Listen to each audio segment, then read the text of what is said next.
Great morning dears, एक बार फिर 5 minute chemistry में आपका स्वागत है। This is Shishir Mittal from Vyas edification Kota. और आज हम जो चैप्टर आपके लिए लाए हैं, तो छोटे से 5 मिनट आपके लिए लाए हैं, वो बहुत ही मजेदार हैं। क्यों मजेदार हैं?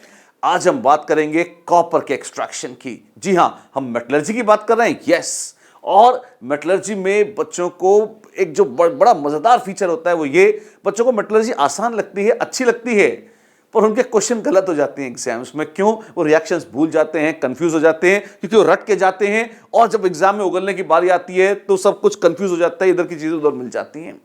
हम कोशिश करेंगे कि आप इसको विजुअलाइज कर सकें, मन की आंखों से ही नहीं, अपनी आंखों से सामने सामने भी देख सकें। देखा हुआ अच्छे से याद होता है, जैसा कि हम वीडियोस और एनिमेशन के माध्यम से हमेशा आपके सामने लाने की कोशिश करते हैं।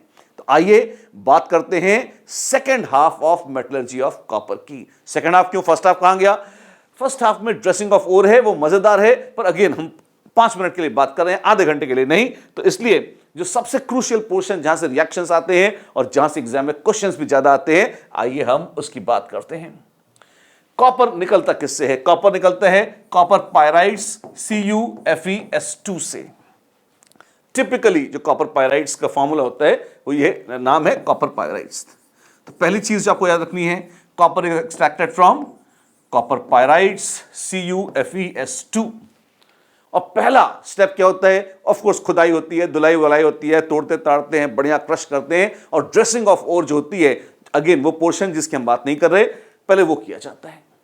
फिर उसके बाद मेन प्रोसेस चालू होती है। कब? जब कॉपर को उसके ओर से निकालने का काम शुरू होता है। और इसमें सबसे पहले हम क्या करते हैं, इस पूरे कॉपर को हम लेते हैं एक फर्नेस में। ये जो ओर है, इस ओर को आप देखिए, इस पूरी प्रोसेस को देखिए मेरे साथ। इस ओर की करी जाती है रोस्टिंग। कैसे? आप देखिए, ओर आ रहा है, लगातार उसमें हवाएं आ रही हैं, आग की लपटें आ रही हैं, उसको भूना जा रहा है, रोस्ट किया जा रहा है। रोस्टिंग का मतलब क्या है? ऑक्सीजन की उपस्थिति में ऑक्सीडाइज कर रहे हैं। कौन ऑक्सीडाइज हो रहा है? Sulphide ions are being oxidised to sulphur dioxide. Sulphur dioxide इस तरह का फ्री सल्फर नहीं होता है, खाली यहां पे दिखा रखा है, सल्फाइड होता है, विच इज ऑक्सीडाइज। फास्फोरस और आर्सेनिक भी P4O10 या आर्सेनिक के ऑक्साइड्स बनाते हैं, जो वोलेटाइल होते हैं और थोड़े बहुत रिमूव होते रहते हैं। पर मुद्दे की बात है, इस तरह से ये और मस्त रोस्ट होकर आपके पास इकट्ठा होता जा रहा है। अच्छी बात है। फिर ये जो गर्म हुआ, बढ़िया मस्त भुना हुआ ओर है, इसको आप ले जाते हैं। इस ओर में आप देखें, आपके पास क्या था, जल्दी से निकल गया, पर मैं आपको बता देता हूं। मेन रिएक्शन क्या है? कॉपर पायराइड्स CuFeS2 रिएक्ट करते हैं, उसमें बनाते थे Cu2S plus FeS plus SO2। दोनों सल्फाइड्स है, कॉपर का भी क्यूप्रस सल्फाइड, फेरस सल्फाइड और SO2 गैस निकल जाती है, और उसको अब यहां लाया जाता है। और यहां पे देखिए आप, मजेदार, आपका जो रिएक्शन यहां ब्लास्ट फर्नेस में हो रहे हैं, उसी मैट को आगे फर्दर रिएक्ट कराया जाता है ब्लास्ट फर्नेस में। इन रिएक्शंस को ध्यान से देखिए। आपके पास क्यूप्रस सल्फाइड था, आपके पास जैसे जैसे आप उसको, क्यूप्रस सल्फाइड था, आपके पास फेरस सल्फाइड था, आप इसको ऑक्सीडाइज कर रहे हैं। जब ऑक्सीडाइज कर रहे हैं, रोस्ट कर रहे हैं, तो ऑफ कोर्स रोस्टिंग का रिएक्शन तो हो गई, साथ साथ थोड़ा बहुत आपस में देखिए एक्सचेंज रिएक्शन भी हो जाते हैं। क्यों? आयरन की एफिनिटी ऑक्साइड के लिए ज्यादा होती है और कॉपर की एफिनिटी सल्फर सल्फाइड के लिए ज्यादा होती है। तो अगर गलती से क्यूप्रस ऑक्साइड बन भी गया और FeS है, तो वो आपस में एक्सचेंज कर लेते हैं, फिर से क्यूप्रस सल्फाइड बन जाता है और FeO बन जाता है।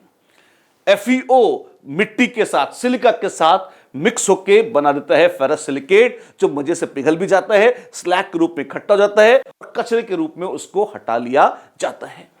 तो ये पूरा जो तमाशा है, आप देखिए इसमें हो क्या रहा है। पहले वाले में जब उसको रोस्ट किया गया था, कॉपर पायराइड्स CuFeS2 से बना था Cu2S प्लस FeS और SO2 निकल गई थी। फिर उसको रोस्ट करते हैं। जब आप रोस्ट करेंगे तो आप ये देखिए, सल्फाइड फिर से है तो वही चीज ऑक्सीडाइज होने की, तो सल्फाइड अब और ऑक्सीजन मिल रही है तो SO2 बनाएगा, SO2 बना के निकल जाएगा, तो कैटायंस के साथ एनायन कौन होगा? अब क्यूप्रस या फेरस के साथ सल्फाइड के स्थान पर ऑक्साइड आना शुरू हो जाएगा। लेकिन एक मजे की बात यह है कि कॉपर की एफिनिटी सल्फाइड के लिए ज्यादा थी। अगर कॉपर का ऑक्साइड बन गया है तो वो फेरस सल्फाइड से रिएक्ट करेगा, एनायंस एक्सचेंज हो जाएंगे, क्यूप्रस फिर से सल्फाइड बना लेगा, आयरन फिर से ऑक्साइड बना लेगा।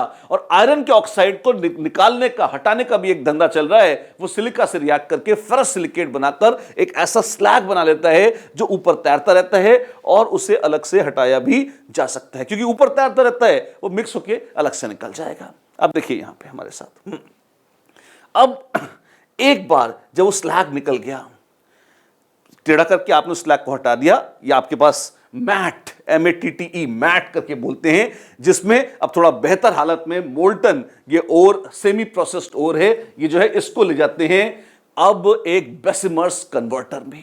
तो ये बेसिमर्स का कन्वर्टर है, जी हां। अब यहां से देखिए आप उस मोल्टन मैट को इसमें प्रवेश कराएंगे, आ गया ये। अब जब मोल्टन मैट इसमें आ गई और यहां पे जो महीन महीन छेद हैं, ये कहलाते हैं ट्वियर्स। इनका नाम है